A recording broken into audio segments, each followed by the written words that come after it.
Taiwan President Tsai Yingwen will arrive in New York tonight. Beijing warned her that it will resolutely hit back if she should go ahead and meet U.S. House Speaker Kevin McCarthy. But Tsai says external pressure will not stop Taiwan from engaging with the world. What's the significance of this visit? I spoke to an expert. Joining me now is Riley Walters. He's a senior fellow at the Global Taiwan Institute and the deputy director of the Hudson Institute Japan Chair. Riley, welcome. This is the 7th time Tsai will be visiting the U.S. But this time around, we're seeing U.S.-China relations worsen. So I'm wondering, what's the purpose of this visit for Tsai Yingwen this time, and what's the significance here?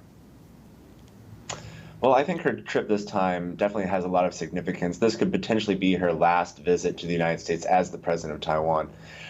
But you're right, the tensions between the U.S. and China are really heated right now, and we're seeing a lot of changes out of China, a much more aggressive tone in its global presence, and it's really upsetting not just the United States, but its partners and allies, including Japan and those in the European Union, who they themselves are also looking to engage more with Taiwan, I think, both this year and in the future. So I think it really sets a tone for the future of the relationship between Taiwan and its global partners. And I think it's really a momentous occasion to celebrate.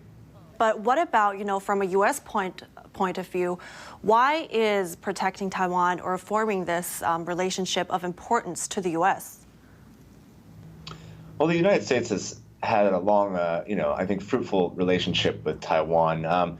There's a lot of things that we share, a lot of common values, such as our appreciation of democracy, our individual liberties that we like to respect and protect, that we share across the Pacific. And there are other ways that we engage a lot with Taiwan. We do a lot of trade and investment with Taiwan. Taiwan is, of course, a essential partner in the semiconductor supply chain. But there's also, a lot of other technical and social ways that we sort of engage, I think, with Taiwan. The engagement between the U.S. and Taiwan during the Biden administration with President Tsai, I think, is really endearing. We have seen a lot of efforts, a lot of bilateral dialogues, for example, emerge, a new initiative on trade. And this kind of just, I think, feeds into that continued momentum. We want to really make sure that these efforts continue even after she's out of office. All right. And the Biden administration is emphasizing that this is a common meeting of personal nature. But how will China view this visit? And do you think we will see any further reactions from them? China, I mean?